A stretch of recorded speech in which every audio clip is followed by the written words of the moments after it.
กระดูกหักเป็นจังใดคือรู้ว่ากระดูกเจ้าของหักตอนแรกนี่มันปวดตรงนี้ปวดไหล่ปวดข้อปวดไหล่ปวดอยู่ตรงนี้ละปวดว่าเศร้าเราเจ้าของก็เลยไปนวดบ่รู้ว่า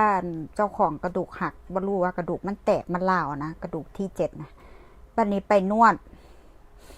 ด้วยที่ว่าเจ้าของเคยให้ยาพวกเฮอร์ทูเฮอร์เซปตินนะเพราะว่าโคตรกินสมุนไพรเคยกินแล้วก็เอาก่อนลงนี่ได้ด้วยสมุนไพร100%เนี่ยก็คือก่อนอยู่แต่หลักแหล่นะที่เคยเห็นน่ะเคยเอาลงไปเทื่อนึงบัดที่นี่เว้าท้าวความแบบว่า8 ปีที่ว่าดูแลเข้าปีที่9ดูแลมะเร็งสไวเซอร์มะเร็งเนาะมะเร็งเต้านม HER2 positive เต้านมข้างซ้ายอันนี้ข้างซ้ายเนาะเพราะว่าคดกับไอ้กล่องเต้านมข้างซ้ายไปผ่าตัดอยู่ศูนย์มะเร็งจอร์เจียศูนย์มะเร็งใหญ่ของอเมริกาคืออยู่จอร์เจียโคดกับประกันผ่านระดับพรีเมียมก็เลยได้ไปแบบว่าตัวฟรีรถนั้นนี่เขาแอปพูบนั่นสินะแบบว่าโคดกับเป็นซิงเกิลมัมนั่นสินะก็เลยแบบว่าได้รักษาฟรีรัฐบาลเขาซอยเหลือเพราะว่าเขาเป็นอเมริกันซิติเซนนะก็เลยได้รักษาฟรีหันละก็เลยได้ไปผ่าตัดอยู่หันแต่ตอนแรกนะแค่ 1.5 นะ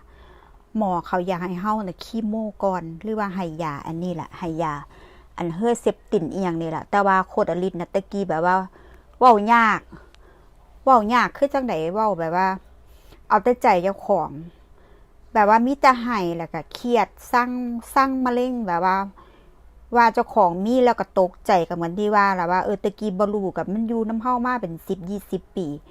อันก่อนตั้งแต่เฮาบ่ทันได้มีลูกโดยซ้ำไปสิตอนนี้ลูกก็16 ปีแล้วสินะมีก่อนลูกชายตอนนี้ลูกชายจะย่าง17แล้ว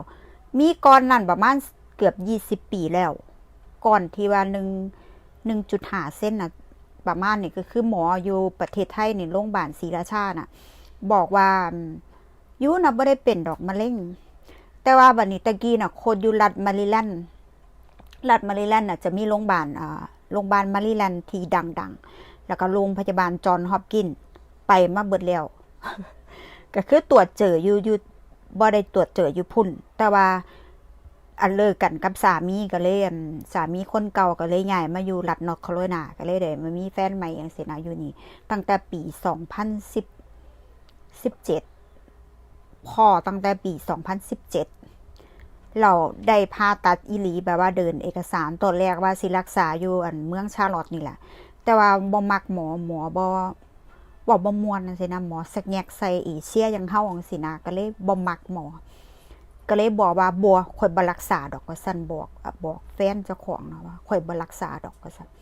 ข่อยบ่อยากรักษาให้ข่อยตายก็ตายโลดจังซี่นะโคตรกับแบบเอาแต่ใจเจ้าของจังซี่นะแบบว่าด้วยว่าเจ้าของเป็นลูกสาวหลานะแบบว่าเอาแต่ใจเจ้าของจังซี่นะแบบว่าพ่อแม่ก็แบบตามใจเอื้อยอีก4 คนจังซี่แบบก็ตามใจสิตามใจน้องสาวหลาสิเนาะเป็นลูกสาวหลาหมู่สินะแบบว่าเอาแต่ใจเจ้าของสมัยตะกี้เว้าพื้นสมัย10 ปีที่แล้วสินะแบบว่าแซกแงกแบบว่านั่งก็ต้องเป๊ะเวอร์ทุกอย่างก็ต้องแบบเป๊ะจังซี่นะเห็นลูกสาวเว้าสิฟังดอกแต่ว่าก็ต้องขอบคุณมะเร็งได้เฮ็ดให้โคตรแบบว่าเปลี่ยนเป็นคนละคนน่ะสิเว้าสิฟัง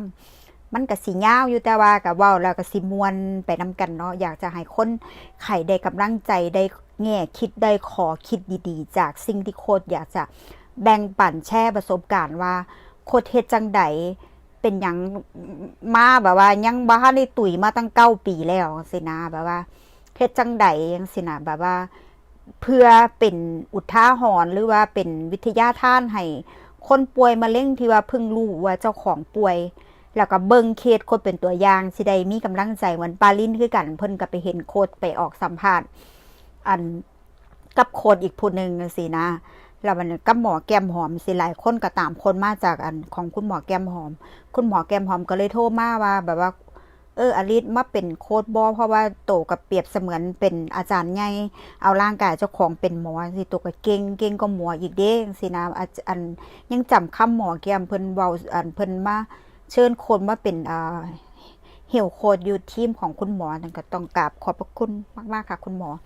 ฮัลโหลโคดก็บ่เคยลืมบุญคุณหมอเลยเพราะว่าเวลาโคดป่วยยามใดนี่หมอก็สิโทรมาแล้วอลิศเป็นยังไงบ้างอลิศจังสิจะโทรมาหาโคดตลอดเลยสิแบบว่าอยู่น้ำกันเด้ออย่าเฝ้าตุยเด้อว่าซั่นโคดก็บอกว่าโอ๊ยบ่ไปง่ายๆดอกเพราะว่าแบบว่าเป็นแนวเก่าชีวิตนะโคดอลิศเป็นสิบ่ไปง่ายอยู่แล้วล่ะเพราะว่าต้องเพียรเอาเจ้าของต้องมีวินัยจังซี่นะแล้วก็เว้าสิฟังปานนี้โคดก็เลยตัดสินใจว่าบ่ข่อยบ่เอาคีโมอยู่อันศูนย์มะเร็งจอร์เจียนะแต่กี่เท่าความก็คือเป็นเริ่มต้นสาเหตุมาจากลำไส้เจ็บท้องผัวเก่านะว่าเฮาขี่แต่ขี่ไหลไปเอายาแบบว่าหยุดขี่นะหยุดทายนะไม่เฮากินประเด็นมันก็สตักมันก็มีเสื้ออยู่ในลำไส้เฮานี่แหละคือต้นกำเนิดที่ว่ามันสิเฮ็ดให้คนแบบว่ามาตรวจแบบว่าพ่อว่าเจ้าของป่วยเป็นมะเร็งสินะล่ะเจ็บท้องแบบว่าบัดนี้หมอจีนเนาะไปพ่ออยู่เอเมอร์เจนซี่ของมาริแลนด์ไปหาหมอแบบว่าแบบด่วนนะหมอ24 ชั่วโมงอะนะฟาสนะคะแหละฟาสอะไรนั่นแหละไปแล้ววันนี้เพิ่นก็ได้บอกว่าอุ้ยยูแบบว่ามีเชื้อแบคทีเรียอยู่ลำไส้เยอะมากเลยนะแบบว่าหมอคนจีนนะเพิ่นว่านะเพิ่นก็ไม่ได้ใช้ถูกนะแต่ว่าวันนี้พ่อแบบส่งโคดไปโรงพยาบาลมาริแลนด์ว่าซั่นหมอยูมันเอาเข้าอีกหมอยูก็บอกว่าโอ้ยเจ้าไปซีที่สแกนไปเห็นไดเซกชันว่าซั่นว่าหลอดเลือดอันหัวใจที่ไปเลี้ยงอันหัวใจน่ะมันเป็นแผลว่าซั่นโอ้ยเจ้าต้องไปโรงพยาบาลโทรหาอาจารย์หมออยู่โรงพยาบาลจอห์นฮอปกินส์พอมาริแลนด์กับจอห์นฮอปกินส์มันอยู่ใกล้กันนะอยู่รัฐอันมาริแลนด์นะอันโทรไปหาอาจารย์ใหญ่อยู่จอห์นฮอปกินส์แล้วซั่นเด้อันว่าแบบก็เลยเอามันคือสิไปไงข่อยมาด้วยอาการเจ็บท้องแบบว่าท้องแบบว่ามีแบบว่าเป็นอย่างคือบ่ล้างท้องให้ข่อยเพราะว่าหมอจีนบอกว่าให้ล้างท้องให้ข่อยมันก็ส่งโคตรไปพุ่นน่ะตี 5ก็บ่ได้ตั้งแต่ตี 3นั่งรถมันจะนอนรถมันจะสีวิแวไปแล้วบัดนี้ไปอันโรงพยาบาลจอห์นฮอปกินส์ไปจอห์นฮอปกินส์มาเนี่ยโอ้กระทาจน6ตั้งตี 3ตี 5ก็ประชุมกันอยู่10กว่าหมอแบบประชุมกันนั่นนี่อาจารย์ระดับปรมาจารย์อาจารย์ใหญ่อาจารย์ยังก็มากันเบิดเป็น10เป็น20คนมาเบิ่งโคดลิตทั้งนักเรียนทั้งอีหยังเต็มไปหมดเลยโคดก็อีหยังเนาะว่ากูเป็นอีหยังคือสิมาเอาคือสิมันลันลุ่มกูป่านนี้ว่าซั่นแห่งจ้อยๆแห่งๆเนาะตอนมาอยู่ไปตอนนั้นกับอยู่อเมริกาได้แค่3 ปีนึงแห่งบ่รู้เรื่องอีหนูอีนี่ภาษาก็บ่ได้เก่งป่านนี้สินะภาษาอังกฤษก็ต้องใส่ล่ามใส่หยังแปลเอาสินะวันนี้ก็ใส่ล่ามใส่หยังแปลแล้วก็ว่าอันก็เลยสรุปว่าบ่ต้องผ่าตัดเพราะว่าหลอดเลือดหัวใจของเจ้าน่ะแบบว่ามันเป็นแผลตรงมันบ่ได้เป็นแผลขวางแบบนี้ว่าซั่นเลือดเจ้าก็ยังผ่านได้อยู่ว่าซั่นหมอใหญ่ว่าก็บ่ต้องเฮ็ดอีหยังมัน15 ปีค่อย follow up ว่าซั่นเพราะตอนคนเขาอันซีทีสแกนอยู่ emergency น่ะเขาก็สิเห็นอยู่ว่ามันก็เป็นแผลของมันอยู่หม่องเก่ามันหั่นล่ะเพราะว่าคนมีประวัตินะแต่ว่าเลือดมันก็ยังผ่านได้มันอาจจะมีอาการนิดๆหน่อยๆความดันต่ำหัวใจนั่นนี่สินะนี่คือเฮ็ดให้โรคคนเป็นแบบว่าบ่ค่อยแข็งแรงสินะแต่ใดแต่ไล่มากสิคนก็เลยต้องเฝ้าระวังเจ้าของนี่หลายก็บ้านก็เมืองเพิ่นสินะหั่นล่ะวันนี้ก็บ่เบิ่งท้องให้โคตรเลยกลายเป็นมีปัญหาเรื่องระบบลำไส้ท้องอืดท้องเฟ้อแบบโอ้บ่ทันได้รู้จักเรื่องการเอาของเสียออกจากลำไส้นั่นนี่บ่รู้เรื่องกินพรีไบโอติกก็บ่รู้เรื่องรู้แล้วก็แห้งพิษกันก็พัวก็ขอยาฟ้องยาผัวอีกก็เลยแข่งเครียดกันไปใหญ่บัดนี้กับมันเลยย้ายมาอยู่นี่ปี2017ย้ายมาอยู่ชาร์ลอตต์นอร์ทแคโรไลนา